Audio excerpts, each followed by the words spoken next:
Okay friends, చూడండి ఈరోజు 24,570 మన రెసిస్టెన్స్ దాన్ని బ్రేక్ చేసి పైకెళ్ళింది.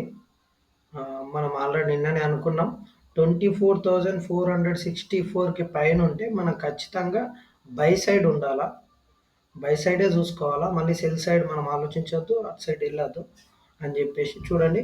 మార్నింగ్ ఓపెన్ అవడమే గ్యాప్ అప్ ఓపెన్ అయింది. గ్యాప్ అప్ ఓపెన్ అయిన తర్వాత 24,464 పైనే ఉండిపోయింది. మళ్ళీ దాన్ని బ్రేక్ చేసి కిందికి రాలేదు. అందుకనే మనం ఇలా మిడిల్లో మనం అప్పుడప్పుడు ఇలాంటి నార్మల్ సపోర్ట్స్ అని పెట్టుకోవాలా. అప్పుడు మనకు క్లారిటీ ఉంటుంది. ఇప్పుడు ఈ 24,464 నుండి 24,571 బ్రేక్ కాగానే మనం బయ్యింగ్ తీసుకోవాలనుకున్నాము. ఆ మధ్యలో కూడా నేను ఒక వీడియో పెట్టిన, మీరు దాన్ని కూడా చూడొచ్చు. ఫ్రెండ్స్ ఇక్కడ చూడండి, మనకు 24,590 అని బ్రేక్ కాగానే మనకి అబ్సల్యూట్లీ 25,590 వరకు వెళ్ళింది, 92 వరకు అలా. అయితే ఇప్పుడు మళ్ళీ మార్కెట్ అనేది కిందికి వస్తుంది. ఒకవేళ ఈ కిందికి వచ్చి ఇక్కడ సపోర్ట్ తీసుకొని 24,570ని సపోర్ట్ తీసుకొని పైకి వెళ్తే మాత్రం 24,769 వరకు వెళ్ళచ్చు. అంటే మేబీ అవకాశాలు ఉన్నాయి. కానీ ఈరోజు మార్కెట్ కొంచెం సస్టైన్గా ఉన్నది కాబట్టి మనకు 24,667 వరకు మాత్రం మ్యాక్సిమం వెళ్ళే అవకాశాలు ఉంటాయి. బట్ ఇక్కడ సపోర్ట్ తీసుకోవాలి. మనం సపోర్ట్ తీసుకున్నాం అనుకో 24,470 అనే సపోర్ట్ తీసుకుంటే మనకు అది జరుగుతుంది. ఓకేనా, వెయిట్ అండ్ వాచ్.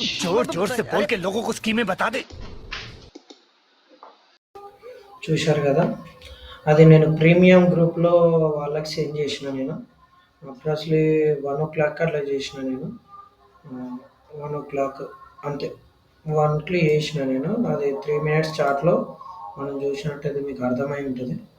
ఇప్పుడు 3 minutes చార్ట్లో ఏంటంటే ఇక్కడ 1కి బ్రేక్ అయింది. బ్రేక్ కాగానే నేను చెప్పిన అన్నట్టు ఇప్పుడు మార్కెట్ పైకి వెళ్ళే అవకాశం ఉంటుంది, చూడండి అని చెప్పి.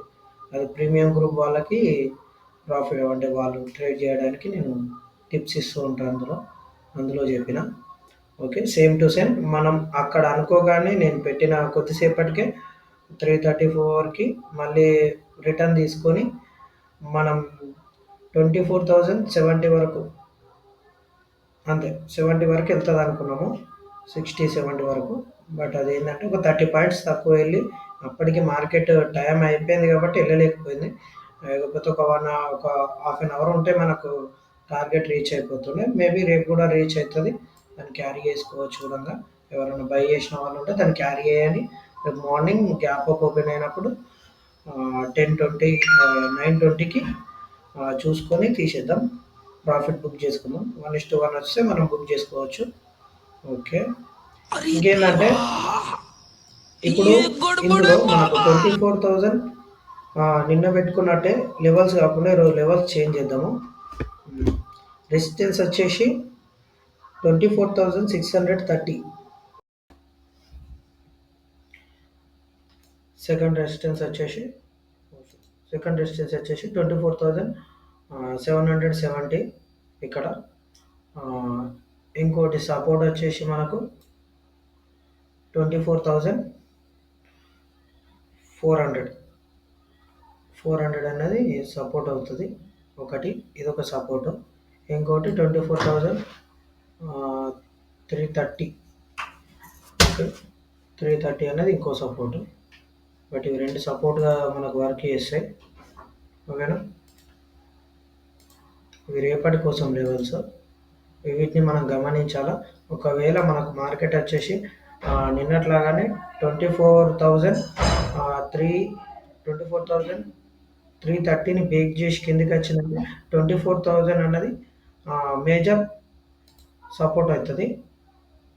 ఓకేనా, దీన్ని కూడా బ్రేక్ చేస్తే మాత్రం 24,230 వరకు వెళ్ళొచ్చు. బట్ ఇప్పుడు బయ్యింగ్ రేంజ్లోనే ఉన్నది కాబట్టి మనకు 24,630 ఎప్పుడైతే బ్రేక్ చేస్తో 24,770 దాకా వెళ్ళే అవకాశం ఉన్నది. ఓకే, అలాగే ఇప్పుడు ఒకటి మనం సెన్సెక్స్ కూడా చూద్దాం.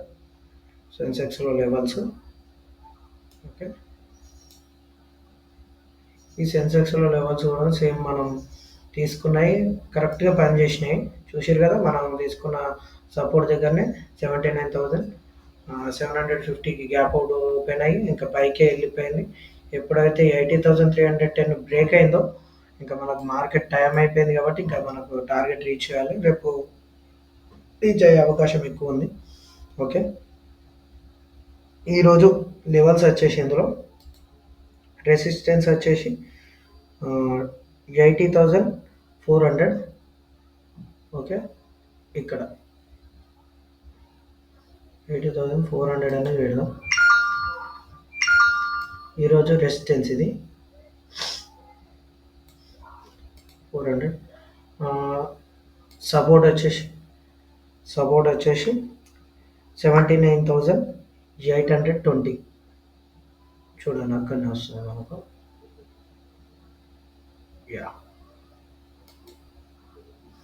820 ఓకే. ఇంకొచ్చేసి నెక్స్ట్ మనకు బ్యాంక్ నిఫ్టీలో చూద్దాం. ఇప్పుడు ఈ సెన్సెక్స్ మనకు ఒకవేళ 78,000 79,836 బ్రేక్ అయితే కానీ కిందికి వెళ్ళదు. బట్ ఇప్పుడు బుల్లిష్ వేలో ఉంది కాబట్టి 80,400 బ్రేక్ కాగానే మనకు నెక్స్ట్ స్టెప్ వచ్చేసి 80,000 ఇక్కడ దగ్గరలో ఇప్పుడు 80,860 అనేది బాగా లాంగ్ అవుతుంది కాబట్టి మనకి ఇంకా దగ్గరలో ఇది ఒకటి ఉంది 80,645 ఓకే. దీన్ని కూడా మనం చూడొచ్చు. రెసిస్టెన్స్ కిందికి దీన్ని బ్రేక్ అయితే ఇది టార్గెట్, సెకండ్ టార్గెట్ లెక్క. ఓకేనా. ఇక బ్యాంక్ నిఫ్టీలో కూడా మన లెవెల్స్ ఎట్లున్నాయో చూద్దాం. బ్యాంక్ నిఫ్టీలో మాత్రం ఎలాంటి చేంజెస్ లేవు చూడండి, ఎలాంటి చేంజెస్ లేవు. మనం తీసుకున్న లెవెల్స్ మధ్యనే ఉండిపోయింది కాన్స్టిట్యూషన్లో. బట్ అది 54,080 ఎప్పుడైతే బ్రేక్ అవుతుందో అప్పుడే మనం ఫర్దర్గా బయ్యింగ్ సైడ్, లేదా 53,580 బ్రేక్ అయితే సెల్లింగ్ సైడ్ చూసుకోవాలా. అంతే, ఇలా లెవెల్స్ మార్చడానికి అయితే ఏం లేదు.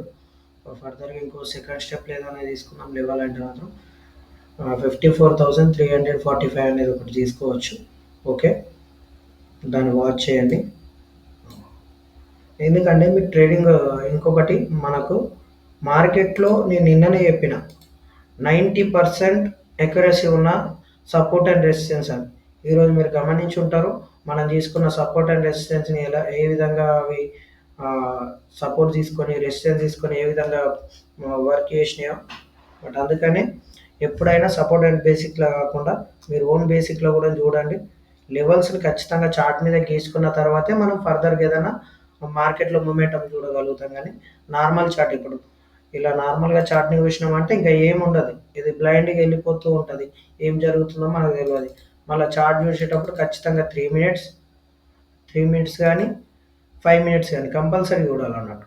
అందులోనే మనకు మంచి మంచి మూమెంటమ్స్ వస్తాయి, మంచి మూమెంటమ్స్ కనిపిస్తాయి. ఇప్పుడు ఈ క్యాండిల్ ఉంది, మార్నింగ్ క్యాండిల్, అలా అదే స్ట్రాటజీ ఇక్కడ ఇట్లా వచ్చి వెళ్ళిపోయిందంటే ఇది బ్రేక్అవుట్ స్ట్రాటజీ. అట్లా బ్రేక్ డౌన్ స్ట్రాటజీస్ కూడా వస్తాయి, డబ్ల్యూ ప్యాటర్న్ వస్తుంది. అలాంటి ప్యాటర్న్స్ కూడా కొన్ని నేర్చుకోవాలా. ఇంకా మనం ముందు కొన్ని క్లాసెస్ చెప్పుకుంటూ ఉందాం. మీకు మార్కెట్ గురించి మొత్తం అవగాహన వచ్చే విధంగా నేను వీడియోస్ పెడుతూ ఉంటా. మీరు ఎక్కడికి వెళ్ళి నా యూట్యూబ్ ఛానల్ని సబ్స్క్రైబ్ చేసుకొని బెల్ ఐకాన్ క్లిక్ చేసుకోండి. అప్పుడే నేను పెట్టిన వెంటనే మీకు నోటిఫికేషన్ వచ్చే అవకాశం ఉంటుంది. ఓకే.